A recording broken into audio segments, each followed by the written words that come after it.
This is Talk is Sheep, the official podcast of the Wild Sheep Society of BC, brought to you by Sitka Gear. Come along as we bring conversations that matter to you into the high alpine. This episode is sponsored by our conservation partner, Stone Glacier. Thank you, Sitka Gear and Stone Glacier, for investing in healthy wildlife and sustainable ecosystems. Well, here we are back at Sheep Show 2025, and Ryan Holm, Director of Marketing with Leica. Welcome to the podcast. Great to see you. Yeah, bud. Good to see you again. Yeah. Last time we checked in was a few months ago, maybe?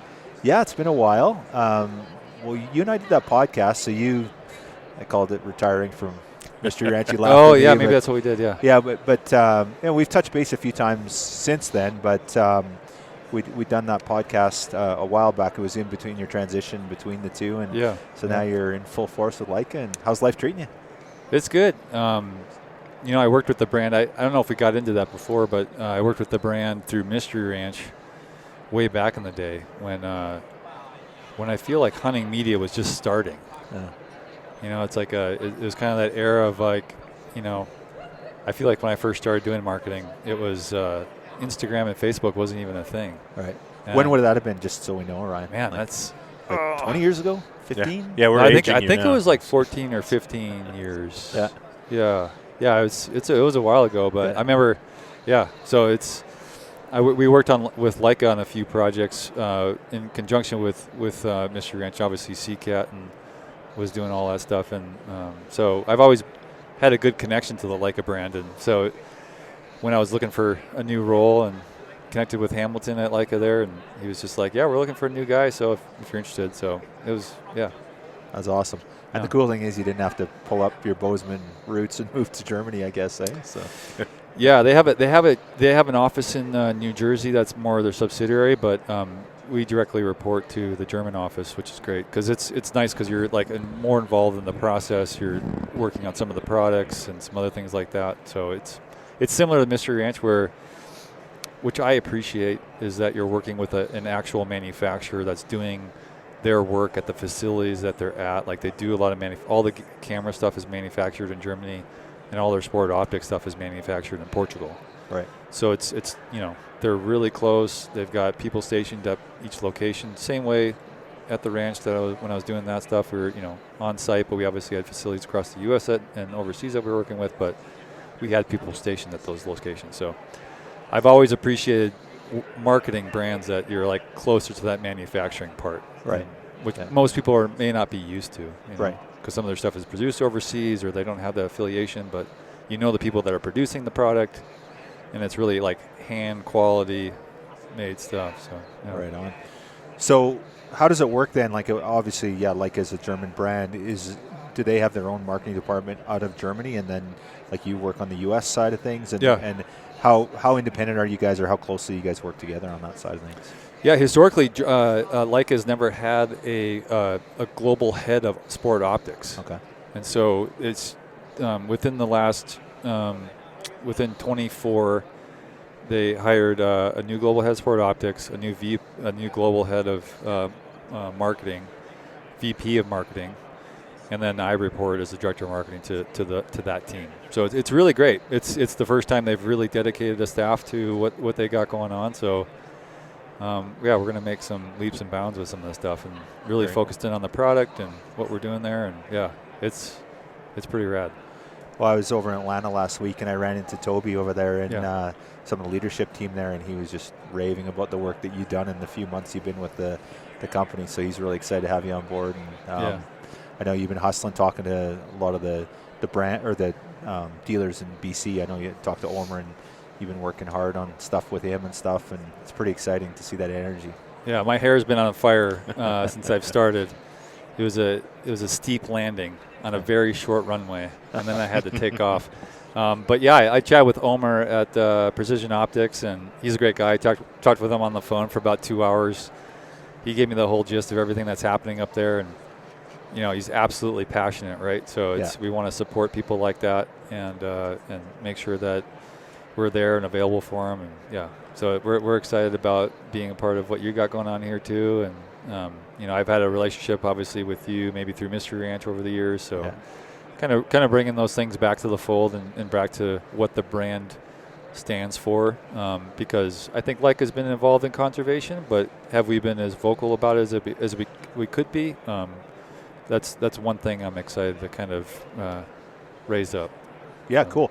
Well, let's talk a little bit, do a bit of a deep dive into Leica then. Let's talk about what the brand does stand for, a little bit of that, and then some of the innovation. Like, obviously, you guys are leaders. Like, it's well known, like world-class glass. Like, if you start talking about the best optics up there, Leica's name is definitely at the top of the list. But let's talk about some of the innovation. I know that's something that you're really passionate about. I want to hear more about it. Is this a test? Absolutely. Well, I'll tell you what. I run Leica gear, and I'm doing some research because I don't want to sound like a complete idiot with you coming on the podcast. But I've got I run your bino rangefinders, and they're freaking amazing. Yeah, so. I need to test you and Greg first. Oh no! Say like Test what Greg. I mean. Oh man! You guys have used Leica products in the past. Like that's one thing through Mystery Ranch, I knew most of the people that ran packs in the industry. I had good relationships with those people. But I mean, have you guys used Leica products? Yeah. Well, like I said, I've got the new AB Plus, and I love them. They're awesome. And it's actually, I'm new to it, so I'm just finding my way. And just for the record, you guys have come on as a sponsor, but I bought them well before you guys came on as a sponsor. It wasn't strategically placed that way. And I reached out to Omer and I said, need a new set of range-finding binos, and he's like, well, these are the two, and I said, but he goes, this is the one you need. And so I'm like, okay, just send them. So, and I've been really happy with them. Like I said, I'm still finding my way. There's some cool stuff in there. I know you mentioned the probability stuff, which is really cool.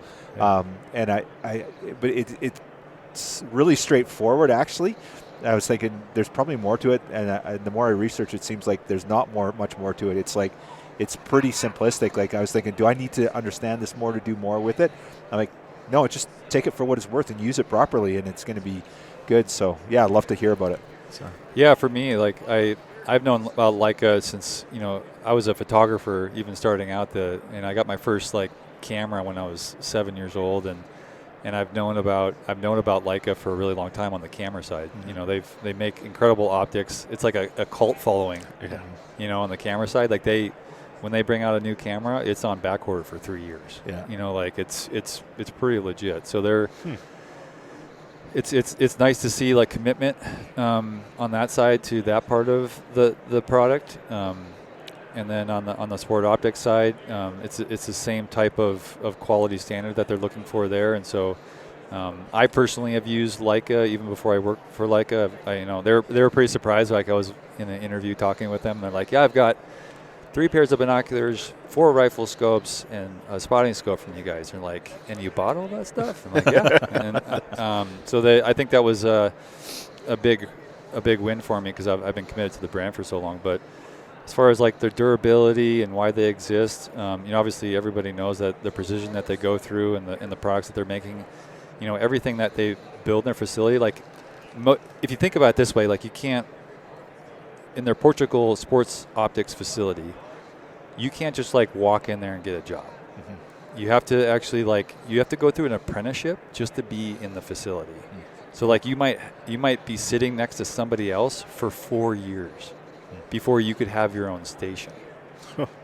So it's generational knowledge. Mm-hmm. Some people have been there for 25 plus years. There's just a different level of understanding. Mm-hmm. It's kind of like when we were at for Mystery Ranch in the Philippines. They had generational knowledge. We used to build one or two nice frames in the Mystery Ranch facility a week, and then we went over there and they built 20 a day, and they built them with more quality than what we were doing.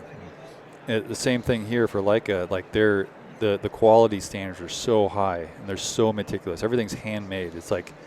And so it's just as you go through the process, you really can see the quality that comes out of what they're doing. Right. So that to me is electrifying, is from a marketing perspective. Yeah. To be able to talk and see that quality come through, and then wanting to match the quality that they're doing on the manufacturing side to the marketing side. Right. Because then I want to make sure that we're delivering that same value from a product standpoint. So.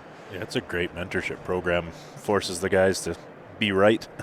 There's no learning curve on something you're going to buy, so that's no. Cool. It's one piece of your AB pluses that you got. Yeah. That went through 98 people's hands before it went out the door. Really? Wow. So it's different, it's not. shipped overseas. It's not some quality manufacturing that's over in Asia. Like it's all like hand-built stuff from like generations of generations. Yeah. How far back does the Leica brand go? Like what's full century? That's 100 years old. Eh? Yeah, like they invented the 35 millimeter camera. Is that right? Eh? Yeah. I'll tell you another funny story about autofocus with 35 millimeter. They invented autofocus, and they're so German that they're like, it's like, well, we already know how to manual focus. Why would you need autofocus? So they sold the patent to autofocus.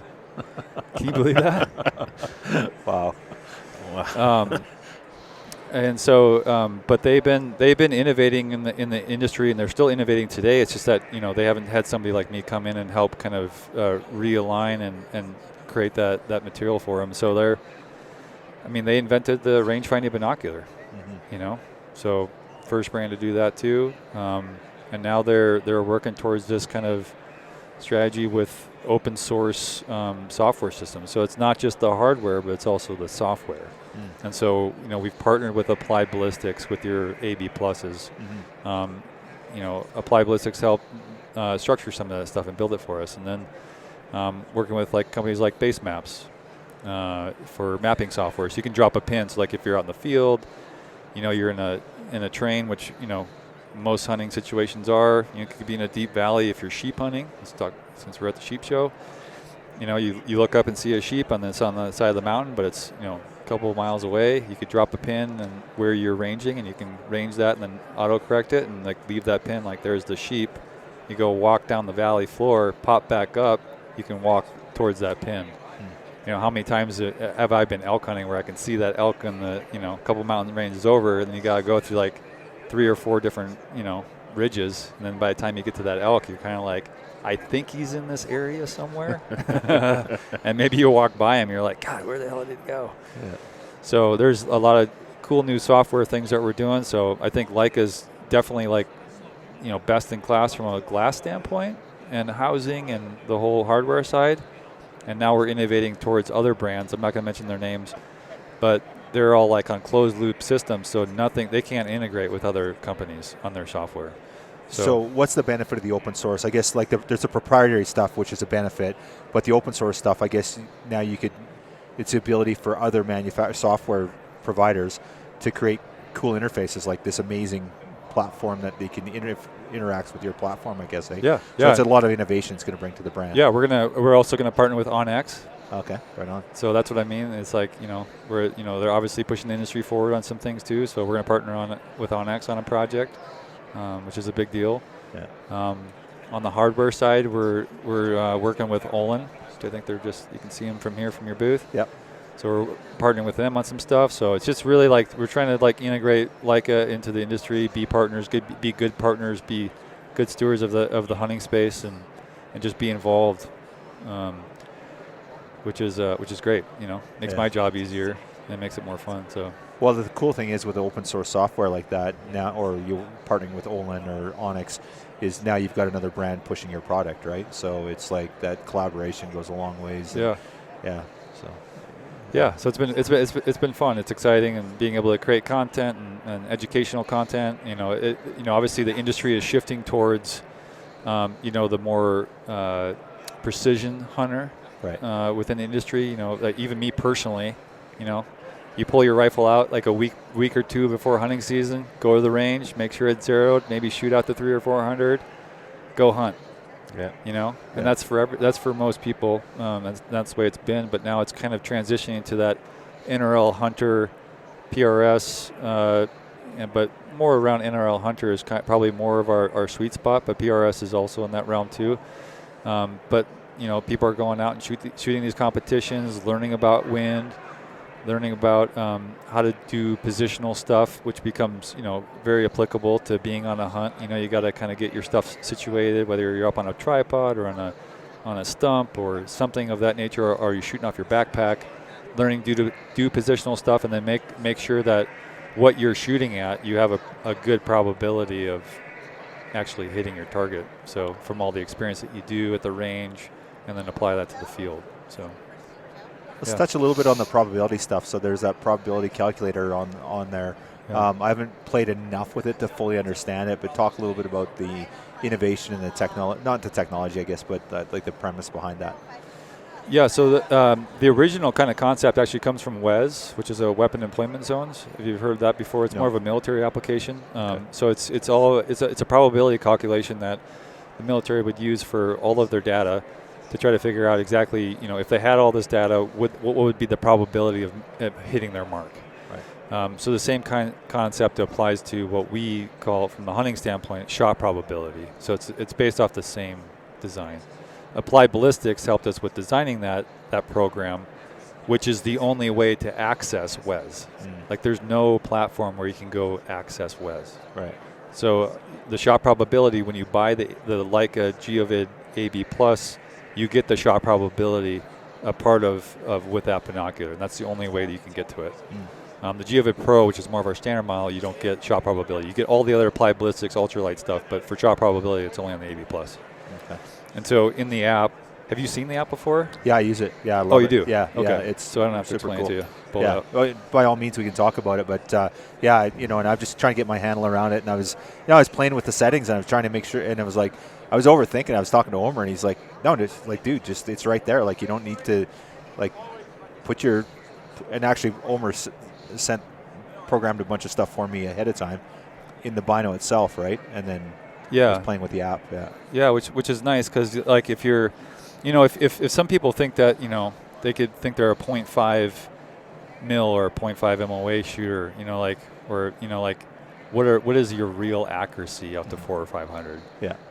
And so you can start to kind of to test that. Right. It's like an honest meter. It's like even good shooters should think about, like, how good am I really at those yardages? Yeah. And so you can set up your target types within the shot probability within the Leica app. You can do your graph type. You can change your range. You've got a couple different ways. You can do custom. You can do low. You can do medium as far as your confidence level. I usually run custom, because then you have your, you can apply your Applied Ballistics on there. Your range uncertainty, your crosswind stuff. Muzzle velocity. If you're like factory loading, you could have a 20 FPS differential. If you're hand loading, maybe you can get it down to like 5 or 7 or so. So when you're at the end of the day, like, if you add wind into all that, at 500 yards, you might, based on your level of confidence, you could be between a 46 to, whatever percentage above that, as far as like what you're going to hit. Right. Yeah. So it gives you like this ability to kind of like test how you're doing and what your actual shooting ability is, as opposed to being like, oh yeah, I've hit steel out to 1,000 yards, but it's like, well, how well though did I hit that target? Right. So yeah, it's a really good piece of equipment, especially for beginners just getting started, or maybe if you just want to figure out how confident you are really at those ranges, and how you can become a better shooter. Yeah, it's just like a good little program for you to get plugged into. So you put your data in there, and then and that's your probability calculator. So it's going to say there's no frickin' way based on what you've been shooting, or it's going to say, yeah, you're good to make that shot. Yeah, because everybody's seen that hunting show, right? Where they're like, they're like 550, and the guy's like, well, I don't know if I've ever shot that far, and then they just like throw some bullets out there, and he's hitting trees and rocks next to the animal, and the animal's just kind of spooky, and he's like, what's wrong with my rifle? And you're like, well, you don't practice out to that distance. So that's the thing. And I think it's just getting some knowledge out there, and saying like, hey, this is something that's available for you, and getting people to learn about it and test it out and shoot with it. And so we're really excited. We're gonna work with NRL Hunter this year, and the PRs tour, just to get people more involved and understand our products and what we're coming out with. So a lot of good pushes within the industry and getting connected.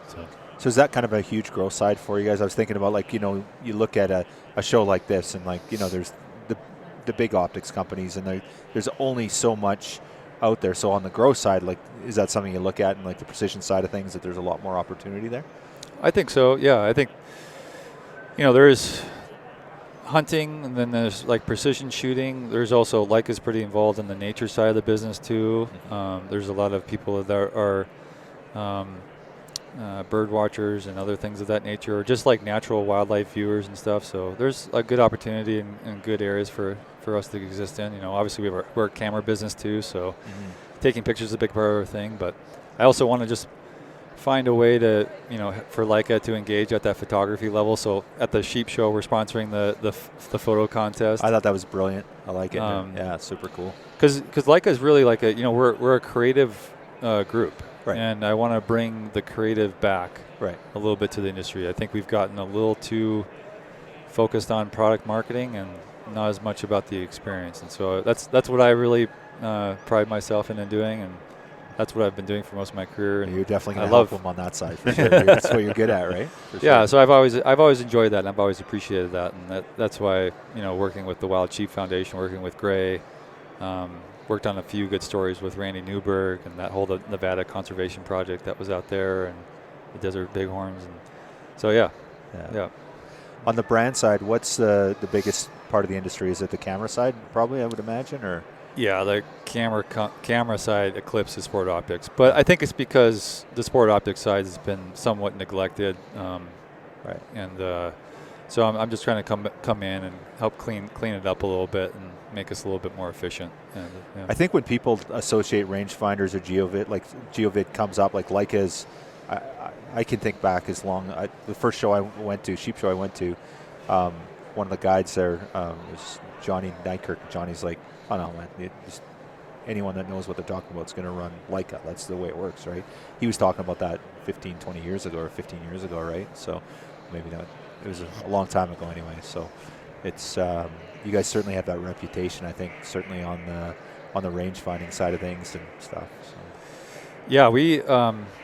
Yeah, it's been quite the road, and I feel like that's the thing, is that for Leica we're just continuing to innovate with new products. A lot of the things that we're coming out with in calendar year 2025 is going to be pretty rad. We got a good media event that we're hosting, and just kind of getting some writers involved and helping them understand what we got. And obviously we've been getting really into thermal. Have you guys gotten into thermal? Like no. Predator it's not a thing for us up in BC. Oh, it's not. Yeah. No, we'd get locked up in a real hurry. But it's interesting. I was talking about someone about this recently, and I can't remember who it was, but it's like, no, like you can truly see the size of the animal. Like if you're hog hunting and you're like trying to figure out if it's a big hog or a small hog or a human, like it's very, very clear on what you're dealing with, right? Oh yeah, it's the black or white or rainbow or night day. We've got it's like 640. From a view standpoint, it's crystal clear. You'll have to come over to the booth. I'll show you. You just look through the thermal. You'll be very surprised at what you can see. Yeah, I think it was Toby that was telling me. I was at the booth in Atlanta. Yeah. And I didn't look at it, but he was talking about. That's exactly what he was talking about. It was Toby that was telling me about. Yeah. So we make a clip-on, which is a little bit different than the rest of the market. A majority of the market sells like a full scope thermal system. What's interesting about the European market is that a lot of people don't really build all new rifles for their thermal setup. For Europeans, they might have a scope and a rifle that they just use, and they'd like to apply that to a thermal. So they design more of a clip-on system. So they use Ruson adapters. You can clip it onto your normal rifle scope. Doesn't have to necessarily be a Leica scope. It can work. We have adapters and Ruson adapters for every single system, since Ruson's its own brand. Okay. So they make all the adapters for all that stuff that hook into our Colinox 2. And the Colinox 2 is something that will be hopefully available here in the U.S. About the April time. Okay. April, May. So, if you're ever into predator hunting and doing all this stuff, which is actually really good. So I picked up predator hunting from a coyote standpoint. I've been in Montana. We have tons of ranches that just need help because a lot of their calving season happens in the spring. So they have a lot of coyote issues there. So I work with a few good friends and good ranchers that we go out there and help them out with that. So. How far do you have to go? Montana? Yeah, like if you're going to go predator hunting, like you just drive an hour out of town, half an hour out of town, or out of Bozeman, or? Well, Bozeman you could definitely do. Like there's plenty of ranches in Bozeman that have coyotes. You could drive like 10 minutes down the road and find a ranch that probably has coyote issues. But yeah, like a lot more stuff like out east, Lewistown and some other places like that. Yeah, there's tons of ranches out there with coyotes, just endless. And if you get into the farming aspect and the cattle industry, their losses are quite big.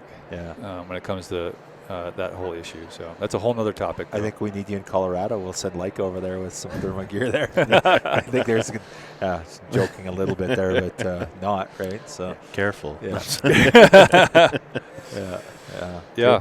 Yeah. So it's been fun. I definitely appreciate been given the opportunity to work with these guys and see what we can do on the conservation aspect. And so all around, just pretty excited about it. Right on. So, okay, we talked a little bit about the geovids. Anything else we want to talk about or highlight on the range-finding bino side of things? Any other innovation you want to talk about there? And you talked about some stuff coming out. Can we touch a little bit on that, on anything new that's coming out, or is it all under wraps until it's released? It's under wraps until a certain time. Okay. But it'll be good. Well, I think we'll just have to do a follow-up talk. It'll give us a reason to chat again. Yeah. Sounds good. And we can get more into that. But it's all the hardware stuff, software stuff, brand stuff, partnering with people. But it's good. Working with a few different ambassadors to help kind of bring the brand back around. Right. So it'll be fun. It's all new stuff, all things I've done in the past with the ranch. And so I'm excited to kind of plug back in. It's been a while since I've been to the show, honestly. Is that right? Yeah. Because we got pretty big to the point where we had a ton of staff, so we didn't really have to go to every single trade show. But right. it's nice coming back to the sheep show because it's one of my favorites. Yeah. Well, we're glad to have you back for sure. So yeah.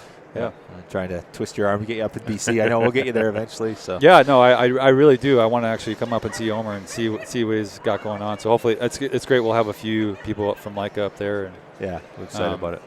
But even just to go up. I was hoping to go at some point. I was talking to Dustin Rowe about coming up and doing some, hopefully maybe like a mountain goat hunt or something like that right up on. there. And so I've always wanted to go on a moose hunt in the Yukon. Yeah. So lots of goals, right? Life get goals. Up there and get to use all your Leica gear up there and rep the brand for sure. So. So all exciting stuff. So let's talk a little bit about rifle scope. So kind of what's your flagship rifle scope for sheep hunters, mountain hunting? What should be people looking for there? We've got our Amplus scope, which was launched last year, and we have that available. That's a second focal MOA, so it's a great piece for the market's kind of like 50-50 right now as far as like first focal mill or second focal MOA. It seems like so the Amplus is a good fit for that. Most people southeast. I think the western market's kind of shifting towards a first focal mill. We have a PRS scope for that. So if you're in the PRS, it's just called the PRS. So if that's something that you're interested in on more on the first focal mill, I could probably go that route. But the Amplus is a good line. It's a full built-out line. Lots of different reticles that you can have. You can have a full Christmas tree or just crosshairs, whatever you want. Or if you don't need wind, make them a bunch of different sizes. So the Amplus is definitely be good. And then we have a new rifle scope called the Fortis, which is more of that high-end. It's called the Fortis Glossy. It's a glossy scope. So old school, if you've had a rifle passed down from family member to family member, and you just you've always been looking for that one scope to put on that thing, and you could never find something that would work well or look good. The Fortis Glossy is kind of that one. So they have a 1x6, 24. It's there's some good stuff for more driven hunts, and then you could do mid-range, mountain hunts with it or full on. A few different reticles for you. That's a really good piece.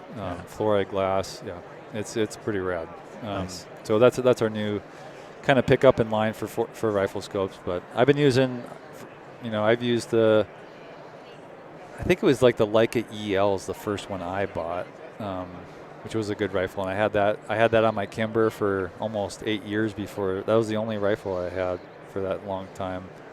And then I think my second one I bought, their Amplus, and I put that on a Weatherby. And then I picked up a PRS, and I've gotten into more those NRL competitions. So I built that whole on an MDT platform and did a custom build, proof barrel, Defiance action, and built a whole custom rifle for that. So that was fun. So it's just we have a little bit of something for everyone. Mm-hmm. So it's been great. So what kind of drew you to the Leica brand? Like you said, you've run it forever. You had all these products. Was it the camera side of things? Like you were early adopter on the camera? Is that what it was, or was it? Yeah, it's the camera side was always my passion. So I've always appreciated imagery. I've always, I think what's really nice about imagery is that it transports you to that place. Like if you have that right image, like from my career, from a marketing perspective, like I've looked at a bajillion images. I've worked with like some of the best photographers in our industry, like Foss and Stephen Drake and Jay Beyer and Jeff Simpson, who's a retired rancher in Kansas now. But all those guys, CCAT, all those guys images were everything, and we would shoot, some of us would shoot on Canon or, Sony, but some of us, some people that could actually afford to shoot on a Leica camera could shoot on a Leica camera. And so it's just different. You could definitely see the quality and the images that you're taking with that stuff. So I've always just, I've been in love with the Leica brand for a long time, and it's pretty cool to represent something that you've appreciated for that long. Yeah. And so being able to take and apply, aspirational imagery that helps create like why we do what we do, and capture those moments and be able to share them. That's why I'm so excited about the camera, or the Sheep Show Annuli, is that being able to look at images from the industry, look at the images that people are sharing about their experiences and how they view the experience from their side, and be able to share that with this community and get people psyched. It's like, when you see that really cool image of that sheep, like, I think one's in the competition, it's like a sheep jumping over a river. I'm not sure if you saw that one. It's a doll sheep. That's insane. Insane photo. I don't do you guys know who did that photo? No. I can't remember the name on it. I did see I don't know that I saw the name because it was just numbered when I was voting, but yeah. So there's a photo. Yeah, I didn't see it. I looked for the name, but there's a guy out of Alaska, Ryan. I can't think of Ryan's last name. He's donated a print to us too, and sorry, Ryan, but he's phenomenal. It looks like his work like that. That's the kind of stuff he gets, right? And it's just, But to have to get a doll sheep ram, and it's a giant ram on top of it too, right? It's just gorgeous. Yeah. Right. That one stood out for me for sure. Yeah. So it's just like being able to be involved in that, and because being a photographer myself, I really appreciate the work that takes to, like, even get lucky with a shot like that. Yeah. Like happen to be like walking down the trail and the sheep was coming over the trail or something like the same time, whatever. But yeah, I that's what's really connected me with the brand, and then just like the quality of the optics. It's like just when you look through it, it's just different. Mm-hmm. When you look through a lot of camera glass, like the camera glass is so much better than the sport optics glass. It's insane. Right. Like what they do from a treatment standpoint, and the coatings and the process they go through from the camera lenses. Right. Like their scene lenses. Right. It's like a $35,000 scene lens. Wow. You're like, it's just a different category, right. Yeah. So when you get used to looking through really clear glass, I like to say it's like no stabilization required, kind of thing. Yeah. Because it's like you don't require stabilization when you look through that stuff. Like it's just the quality is just there. You don't. Yeah. So it's I've definitely appreciated it. So it's When you came on as on the marketing team to lead it, did you guys go over to Portugal and go through the process, go through the factory, that sort of stuff, or not necessarily? The timing of getting on was like the opening week in Montana for bow season. Okay. And so I love that you're staying true to your roots. Like, no, sorry, I can't make it. I'm going to go bow hunting for 2 weeks. I was like, can we have some? Could we agree that I can go bow hunting for a few weeks before we actually get onboarded here? So I was like, I don't know if I want to sit through HR onboardings during bow season. Yeah. So I got started up there. So I just been kind of like on a steep learning curve, just getting involved and getting onboarded with them. So yeah, that's awesome. Yeah. How important is that aspect of it for you on the marketing side to go over and understand everything? Like, obviously there's tons of literature and everything out there, but do you have to do the deep dive to understand the product and again, you've got the benefit of having used them for over a decade now, but how important is that to understand the brand, to communicate it from a marketing perspective? It's super important. Like you're basically like you're translating everything from like what somebody's vision was. Right. Like this is the product vision. This is why we're making this. This is why it benefits, the hunter. Right. And so to be able to take that and translate that, I take great pride in that. I actually created a role at the ranch that was a product marketing manager just for that very reason, because there can be a gap between the knowledge base between the product team and the marketing team. Right. So it's definitely like something that I really like to get involved in. So I've done tons and tons of calls with the Leica product team. Sorry. We have a few of them flying over for SHOT Show, and I'm going to meet up with them there. I haven't been to the facility yet, and I actually kind of wanted to wait. Right. Because I wanted to kind of learn about how things worked, and then when I go over there to Portugal, I'll appreciate more, and my hair won't be on fire, and I feel like I can relax and like actually focus in on what they're trying to do. But I've had plenty of like video tours through the facility. I've seen tons and tons of images, a lot of the video content that we're creating, so you can really just see the quality coming through. But I love walking into manufacturing facilities. I love seeing things being built from scratch. So yeah, I'm excited about going over there and learning even more from what I know now. So right, yeah, man. From a product perspective, what's going to look differently from Leica pre-Ryan to post-Ryan? So you mentioned ambassadors, you mentioned a media event. What kind of stuff are we going to sort of see coming out of Leica that we haven't seen in the past? Yeah, one of my goals is. When I was speaking about the creative side is like that, what's nice is that since we are a camera company, like there just really isn't like an optics brand that really thinks about being creatively involved in the industry. Right. I think a lot of them are product focused. They're really, this is what we do. This is what the quality standard that we have. And like when you talk about like different brands, like sometimes you could talk about the quality standard that you have, and you could just slap the next brand logo on it, and it could almost all be the same. Right. So I think being a creative brand, being involved in what we do, and I have a pretty good recipe for what that looks like. I've repeated it, and then make an improved version of that for Leica. Just being involved. I'm not going to express it too much, just in case any competitors listening. Getting all your secrets. I'm not going to give all my secrets away, but.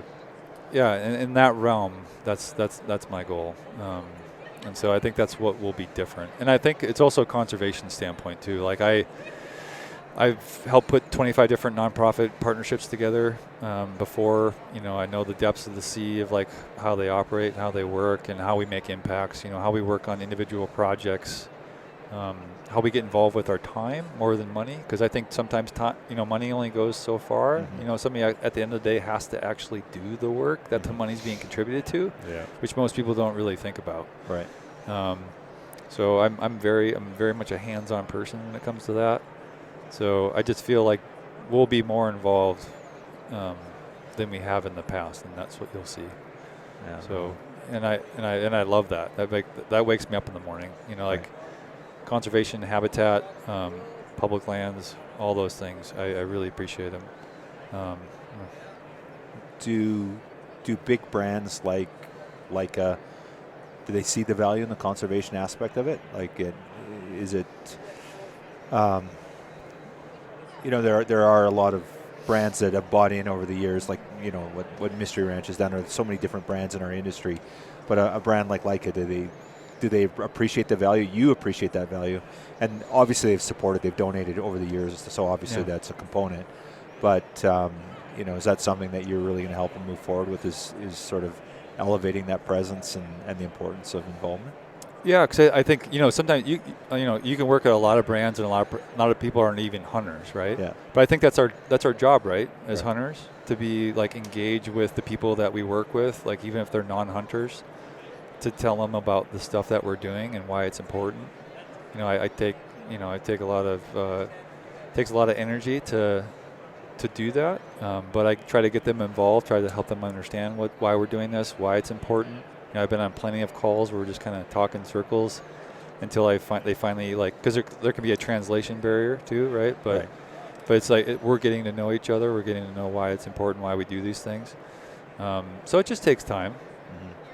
It just takes, because everybody's looking at their bottom line, their costs and things, but it's like we have to contribute back to the thing that our consumers are doing. Right. We have to be actively involved in that. So.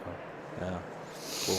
Yeah. So you built a marketing empire in Mystery Ranch. You just created this amazing brand presence with obviously a great product, but you did such a great job of creating the messaging around that. How exciting was it to move over to Leica and say, okay, here you go, have at her? Like, is this an exciting challenge for you? Is it daunting? Is it? And I'm sure you had plenty of offers too. I'm sure there's a lot of places you could have went to. Yeah. No, it's nice. It's kind of an open canvas, right? With some stability and standard too, right? But because their quality is so high, right? It's nice. It's kind of like where I started at the ranch. It's like we were like I was a one-person team there for a while, and I built it up to be like collectively like 24 people involved in like executing marketing. Right. And so it's fun to start again from the beginning. Like when I got to that point, like it was, I wasn't actually always involved in the hands-on as much as I would like to be. Right. So I kind of like the fact that I'm back in the hands-on part, executing the stuff, actually having to be the person that, delivers the final result. So it's been fun. It like re-energized me and put me in a position that I appreciate the work, and all the stuff that we did. So, and I'm a builder. Right. So I love building things from scratch. So yeah. How does a brand like Leica, and obviously they've got a huge market share and everything, they've done well, they're well renowned, like there's nobody here that does not know who Leica is, but how does a 100-year-old company not have a marketing team? It's funny, dude. It's funny. It's like even Dana at Mystery Ranch was like I think Renee actually said this, who's his partner in business. She was just like, well, he's like, we don't need a marketing department. Our products will sell themselves. I was like, well, yeah, but to a point. Yeah. Right. I mean, you will, but you won't do what you could do. Yes. And I think Leica, they really pride themselves on engineering, manufacturing, the highest end things possible. But they really have decided, from the corporate level, that it really needs to be something that we really do support. And we need to put people in the positions, and we need to find the people that can really help us go there. So yeah, it's exciting. Yeah. Very cool. When you guys look at kind of a growth side, so obviously they hired you and they've got this vision. They look at it as tapping new markets. As they look at a market share, they're like, okay, they look at these 3 other brands and like, there's some low-hanging fruit there, and put Ryan in place, and he can probably grab some market share. Probably a little of both. They're probably not too fussy on where it's coming from. No, I think it's pretty strategic. There's definitely a few places where when you're like, you can be a quality brand, but you can also like exist within the luxury part of the brand. Because a lot of the camera side of the business, it's a lot of Hollywood stars, right? Right. Like a lot. Yeah. And so it's kind of has that luxury feel, but we can partner with lodges, do like a lodge program. It can be involved in a couple of different verticals in the outdoor space, So, there could be some places for us to exist in. So. Guide outfitting program? Yeah.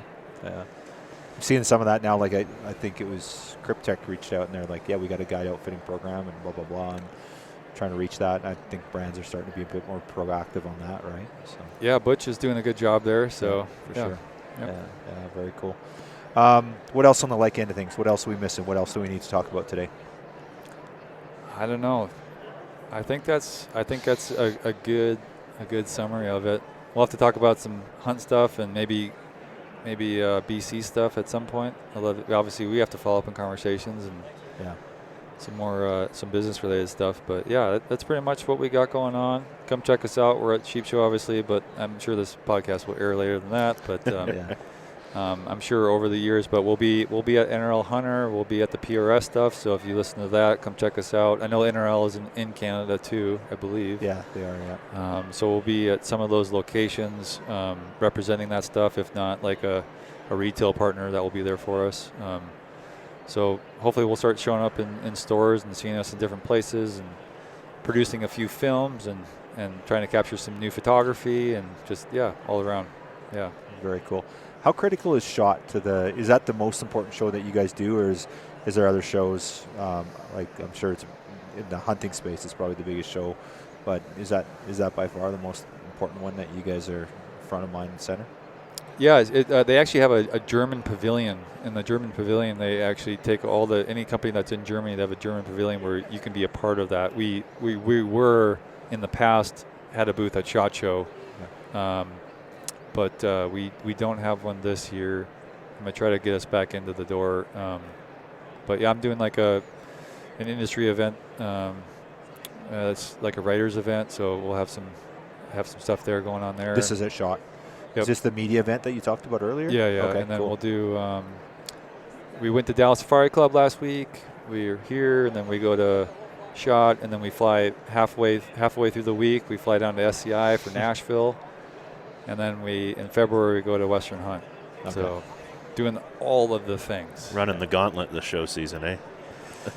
Yeah, but it's nice. It's been nice to reconnect with people that I haven't seen, face to face in a long time. Provides a lot of good opportunity to talk about things and get things done. That's not over email or a Zoom call. So yeah, it's been nice to kind of reconnect with people that way. Are you enjoying this aspect of it? Like, is this like it's, I guess it's a fresh start and stuff like that. So do you envision, 2 years down the road, you see a team of 10 or 5 or 6 people, or is it like this is going to be the Ryan Holm show? I hope so. Yeah. It should not just be a Ryan Holm show, that's for sure. Right. Yeah, definitely a team. It takes a team. Even the sales team, they're great. They've brought me in. They've helped me learn the ropes. A lot of those guys are long-term people. Right. A lot of those guys 15, 18 years. Right. So they've been there for a long time. It's kind of same way I was at at the ranch. There's plenty of people that were decade-long employees. So yeah, it's good to have some people that know what they're talking about, have been through the ringer. Yeah. So they can train me up and help me get a little bit further along. So, yeah. You've already started. I think you've already done one film, haven't you? Toby was showing me a film there, and he's like, Ryan did that. He goes, this guy's going to be amazing for our brand. He was so fired up. He was showing the film that you've done already and stuff. So. Yeah, that was just off the cuff. So hopefully, is that right? Yeah, if we just have more time to plan, we'll do some even better stuff. So I'm excited for what that's going to look like. So and as we design a better system for executing that, it'll be great. Right on. Yeah. So how tough was it starting in September, like in the middle of bow season? I know. It's like you kind of like I was working out at Mountain Tough for like the last 2 years, like just trying to get my body in shape because I'm a climber, and use your lower half of your body is not as important as the rest of your upper body. So going to Mountain Tough, getting my legs in shape, and actually I've been a hunter for quite some time, but I never really like applied myself to like the physical aspect of like leg strength and core strength and all that stuff that was outside of climbing. So it's been nice to try to get back in shape with using Mountain Tough, and yeah, it's been quite the road doing that. But yeah, it's bow season is definitely the most important time of the year, and like you start a new gig at the very beginning of it. It's just like kind of puts a little bit, but I was like, it's worth it from a long-term perspective, right? So I feel over the long term, I was willing to sacrifice that one season to like make the other seasons just as good, if not better. So I'm not too worried about it. So I've got some good plans for this upcoming season for a trad bow hunt I'm gonna do. So that'll be cool. And then plenty of other things to do. We're gonna go chase some bears here in the spring. So locally in Montana? Yeah, Montana. Yeah, we got tons of black bears there. So yeah, right on. They're kind of like rats. Yeah. Did you arrow that elk that's on your Instagram, or were you helping a buddy? That was a rifle hunt. That was a rifle hunt. Yeah. Was that your elk? Yep. Yeah, yep. right on. Yep. Yeah. So it looks like you had a good season regardless. It wasn't like you didn't. It's funny. Like you could spend a whole season. It's funny. Hunting is funny. Like you could spend a whole season. Like I spent before I had kids, going bow hunting like a ton, and going rifle hunting a ton, and like your success rate is just not that high. And then this year I went out 2 different times. That's all I had time for. I got a whitetail buck out of a ground blind. I treated it like antelope hunting on this ranch, and was able to arrow a nice whitetail buck off a ground blind that I had to like crawl to because they were already out there, and I was taking care of some kid stuff, and I wasn't able to make it back in time for like the evening feed. So I'm like antelope crawling into my blind with the doe standing out in the field, and I'm not really a whitetail hunter, so I'm just like learning on the fly, but ended up getting in the right position. I had my blind in the right spot and arrowed a nice whitetail buck. But that was the first weekend. And then I had one rifle day and we ended up going out and shooting that bull. So that's pretty dang good odds or success rate, 2 for 2. So which will probably never happen again in my career. So. Yeah, you never know. I think you get older, you get smarter too, right? So. Yeah, maybe that's what it is. Yeah. Something like that. Well, you got to test out your lower body strength with that pack out on your elk anyway. So. Yeah, that was good. Yeah. And I had 2 buddies that were in good shape too, so we got it all out in one load, which is kind of crazy, but it was good. Yeah, right on. I think you mentioned the Metcalf in there. You were using your Metcalf on that hunt? Yep, the Mystery Ranch Metcalf, the new 50, which I think they have a couple new packs coming out this year. But yeah, they're obviously a good quality pack. I've always appreciated their adjustment system and their load carriage. Makes it help suck less, as we used to say. Yeah, awesome. Yeah. I was going to ask you about, are you doing the Tough Sheep workout? I am. Oh, nice. Yeah. I've been doing that workout for a while. I went through a quick series of health stuff in November, got that taken care of, and so now I've just slowly got back in the gym. Actually, I was going to Jimmy's place, who used to be the head trainer at Mountain Tough. He split off and did his own gym locally in Bozeman, so I've been working out there and kind of getting back in shape. So my goal since that health stuff has been to do the Tough Fest workout. So I might be a little slow, but I think I'll be able to handle it. So Sarah's going to walk me through it. Just got to finish. Just got to finish for a sheep tag, right? Yeah. And maybe a cool buckle, I hear. Is that right? There's a buckle too? Yeah.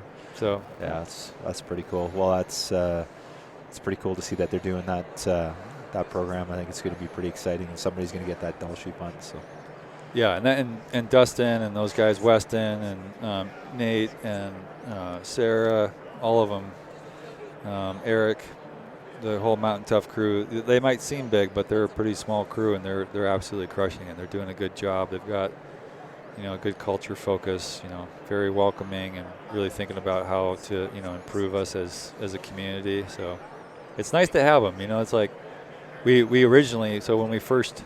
For Mystery Ranch, when we were first coming here, we came up with the ruck race. Right. So that was originally a Mystery Ranch thing. Right. And we first put that together, and then I think it transitioned hands, and then now it's a Stone Glacier thing, which is great. It's about conservation, right? So it's all about being involved and getting the community involved. But the ruck race is one thing, which is more a little bit of a crazy after hours type event. Yeah.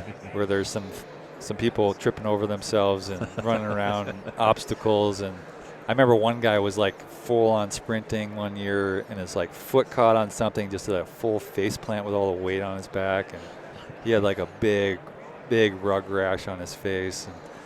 And, but yeah, it's nice to see like a Mountain Tough event where it's like, well, are you in shape? And then if you aren't, here's some things to help you get there. Yeah. So it's like a good gut check and a good fun community event, because we're sitting at these trade shows all day, right? Sitting under these lights, and I know it's crazy. Trying to eat good food and trying to get some sleep, but it's not always the best system. So it's nice to throw a little mixer in there and get people up off their booths and come do a workout quick. I love the way they approached it, like the conservation ethos, the health side of things. They were promoting the program, sign up, and go through the training and go through, prepare yourself for the event, and then they're going to donate all that money back to Conservation Wild Sheep Foundation, and then on top of it, somebody's going to go Dull Sheep hunt. It's super cool. So, brilliant concept. Yeah, what a win. Yeah, I'm excited. Got some great people underwriting it, some great companies supporting them as well. So yeah, it's really exciting. Conservation wins, and really positive for our community for sure. So. Yeah. I like what Dustin's doing with the brand too. Dustin, Weston, and the whole team there. I'm not naive to think it's Dustin himself, but really this evolution I've seen, what seems like to me, about like whole body health, like mental health, and the spirituality side of it, and the family side of it too. Some really cool vibes coming out of that. What they're doing there. So yeah, nutrition's a huge thing. I'm a big nutrition nerd too. That's a whole other part of me, but I think it's working out is one thing, but nutrition is just as important. And you pointed out, sheep shows, just the show circuit is not good for that, right? It's so tough. So I even just went to the grocery store last night just to grab some good food so that I'm not eating Yeah. Solid. Trade show food all the time. Well, actually, the first time I met you was down in Bozeman. I came down. That's funny.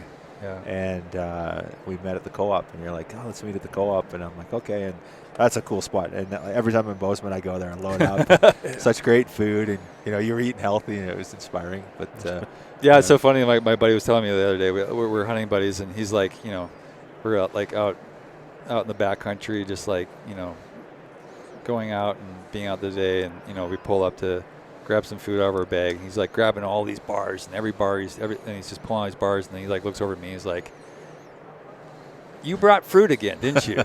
Like banana and raspberries and all these other things. It's like, yeah, well, it's just as much good energy, and it's not always just like how many bars can you stuff down in an hour. Yeah.